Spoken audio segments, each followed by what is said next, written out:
Hello and welcome to another episode of the Sunday Surefire Podcast. I'm your host, the Commish.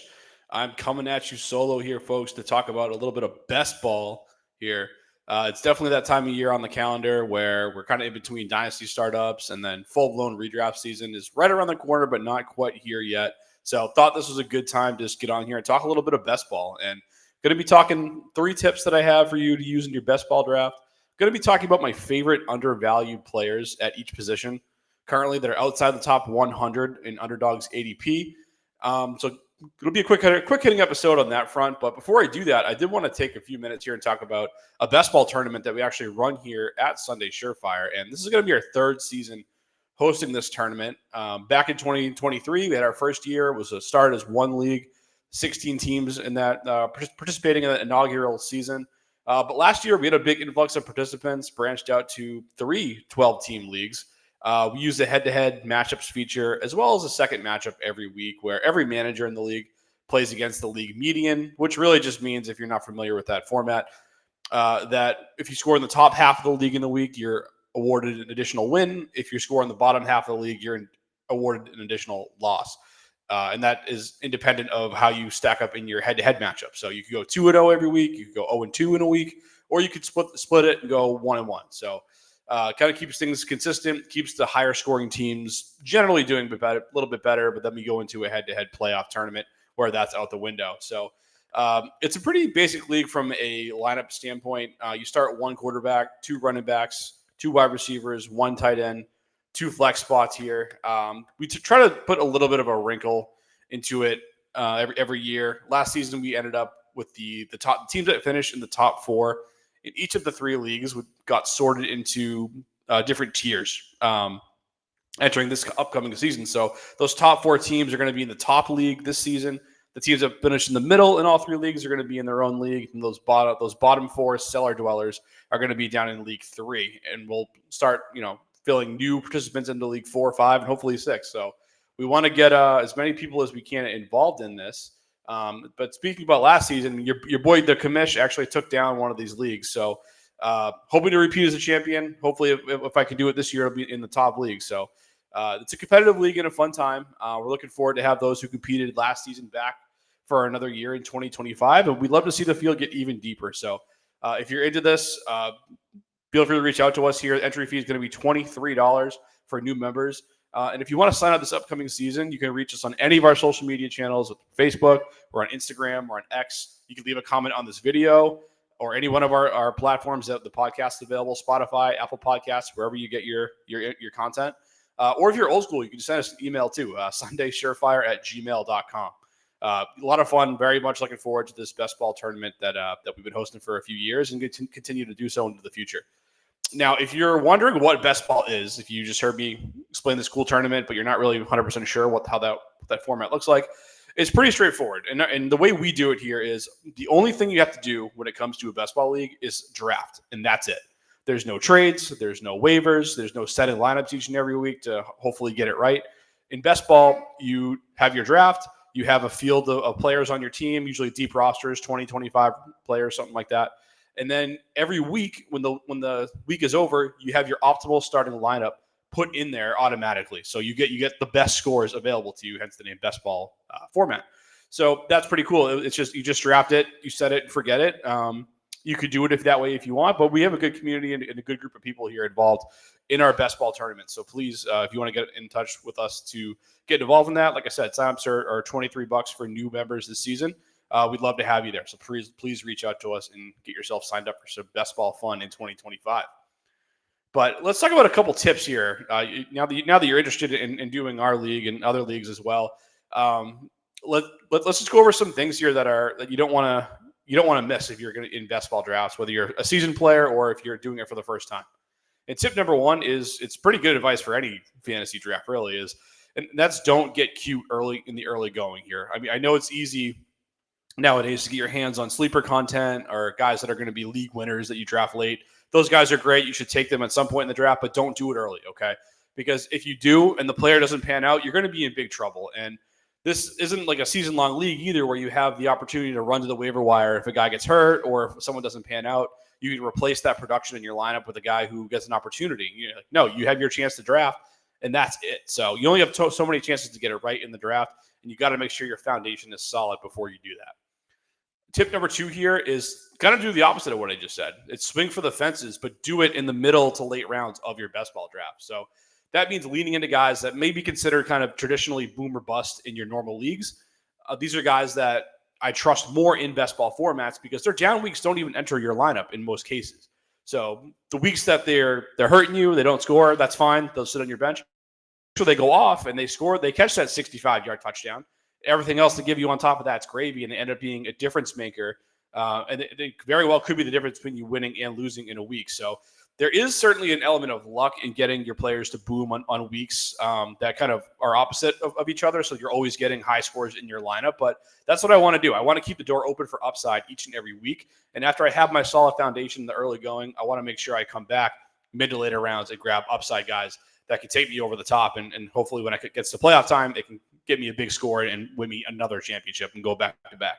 Now, rounding into tip 3 here. This one might sound pretty simple, but it's something I do each and every year in every one of my best ball drafts where I can do it. And that's draft at least 3 starting quarterbacks. And look, I know the bulk of your team is going to be running backs and wide receivers. Obviously, those guys are going to be the meat of your team. Totally get it. You should draft those positions more than all the other ones.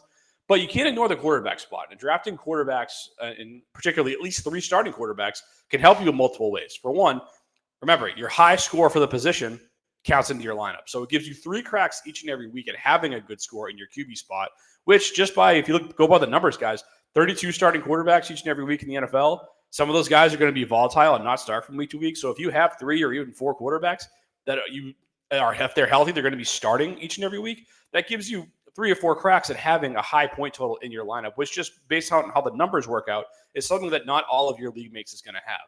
It also protects you in the event of injuries popping up. So like I said before, you can't add players down the line here. So you get one chance to get it right in the draft. So if you draft a quarterback early in, say you took like Jay Daniels or something early in the draft and he goes down in week 5 with an injury, ends the season. No one wants that to happen. But if it does, you have built-in insurance where you have quarterbacks who maybe they don't offer week-to-week upside, but at least you're guaranteed to get a high floor in your lineup each and every week, which is something that just kind of protects you and keeps you in the fight, so to say.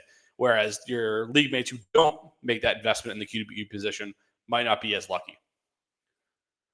Now, like I said, I have a few undervalued best ball candidates that I wanted to talk about over on Underdog Fantasy, which is one of the best places to play best ball. If you're not familiar with their work, I suggest you go check them out over there. And my favorite value here is I'm going to start with the quarterback position. I thought about going with my boy Drake May, but I've been hyping him up a lot in recent videos. I do like Drake May, so if I have to sneak a bonus 5th player in here, it would be Drake May, who is also just barely outside the top 100. But I'm going to give another quarterback some love here. I'm going to go Jared Goff, who's 118 overall, good for QB 15 coming off the board. And look, Goff has a reputation of being a guy who's more of a floor play in fantasy, and that's not exactly what we always want in best ball. But if this is the price point he's going to go at, I definitely want shares of him here. In fact, Goff has been more than just a high floor play in the last couple seasons. He's been top 7 quarterback each of the last 2 years. And in 2024, he had 8 top 10 weekly finishes. So more than just that high, 13, 14 points, 15 points, just kind of getting by. He has high upside in games where the Lions have to chuck the ball, which does happen. And they have the offensive weaponry to continue to do so. And right now he's going in round 10 in best ball drafts. And if you wanted to grab him there, you're doing one of 2 things. Either you're hammering away at other positions, you're getting more receivers, you're getting more running backs on your roster, and you're coming back with a proven veteran as your quarterback 1 for this season.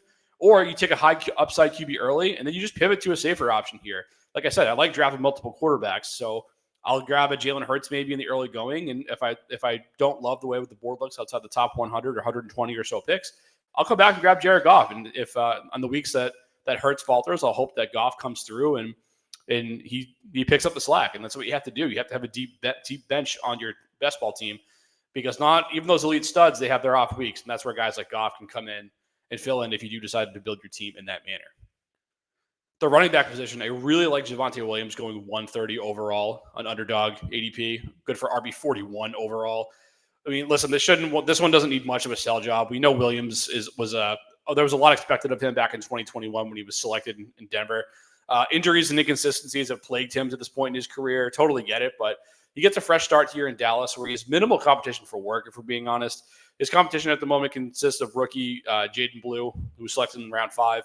Also Deuce Vaughn, who's kind of a 6th-round holdover, undersized back, more of a roster filler than anything else. And then the corpse of Miles Sanders is hanging around as well in Dallas. So not overly optimistic on his a late career resurgence for Sanders. So that leaves Javonte Williams to take on the lion's share of the carries. And at round 11 ADP, if you can believe it, all this guy needs to do is fall in the end zone a few times. And he's going to crack your starting lineup 4 or 5 times in the season. And that's really all you want in this stage in the draft. And if he does stay healthy, if he returns to even 75, 80, 90% of what he was early in his career in Denver, this is going to be a smash pick. It's going to be a league winner at this round where he's going in draft if you can get your hands on him at this price point.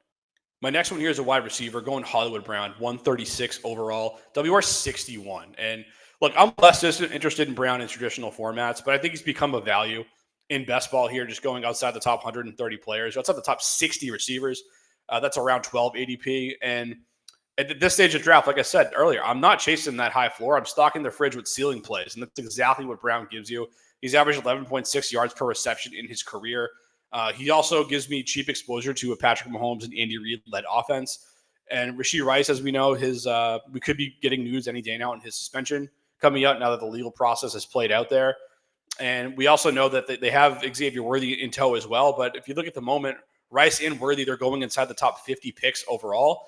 And that's really expensive. And if you miss out on those guys early and you want a piece of this Chiefs offense, maybe you think the defense regresses in Kansas City just a little bit and they have to throw the ball a little bit more. They could do that with Mahomes if they have to.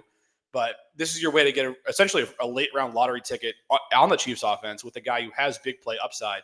And if he gives you a couple weeks of production in your lineup, it's going to be well worth the flyer here outside the top 130. This last one here, this final player I'm going to talk about today is Mike Gisicki. This is a deep stash at tight end. He's going 170th overall, tight end 21, probably going undrafted in a lot of formats. And with our competition that we do being a 20, 25 round draft, he probably will get drafted, and I think that he should. He's a late round flyer that you can just get here, really. And if he cracks your lineup once, it's going to be worthwhile. No real risk here. But the reason I like him here really has more to do with what the Bengals have going on overall on their football team at the moment. I mean, obviously they have Joe Burrow, they got Jamar Chase, they got T. Higgins. So Gisicki's never going to be first or second in the packing order. Totally get that. But like I said, he's going super late here. But what has me really intrigued about taking a shot on him outside of his quarterback and the other weapons that are taking coverage away from him is the Cincinnati defense, guys. I mean, like this Bengals team was not very good last season. They were 25th in the league in points allowed in 2024. But if you look at what they've done to their defense since then, I mean, they're in a brutal contract dispute with Trey Hendrickson. It's gotten very personal there. There's strong indicators that he might not be back this season. We'll see how that one pans out. But he was the one saving grace on their defense last season, and now he's in a contract dispute. And if you look at their first-round pick, Shamar Stewart, the guy's holding out and threatening to re-enter the draft next season, which you kind of laugh at. We're seeing some of these second-round picks sign their contracts over the last week or so, but feels like this one, at least there's some smoke to it. So I guess that the long-term answer was to replace Hendrickson with a player in Stewart in the first round as another pass rusher, but that's not panning out. So back to Gisicki, if you just kind of put all these pieces together, if the Bengals find themselves in shootouts each and every week, it's just going to force them to throw the ball more. And inevitably, Gisicki's going to have those weeks where he's a big body tight end. He catches a touchdown pass. Maybe he goes up against a team that's vulnerable against the tight end position, and he has a big week or two in there. And like I said, he's going at 170 overall, so there's nothing but baked in upside here. If you get him, if you crack your lineup one time, he's going to pay off at that price point. Again, Mike Gisicki, 170 overall, tight end 21. But that's what I got here, folks. A quick 15-minute rundown. Again, check us out here on all of our social media platforms. If you want to get involved in our best ball tournament, definitely reach out there to all the medias I mentioned. We're on X, we're on Twitter, we're on Facebook. Send us an email, whatever you got to do. Sunday Surefire.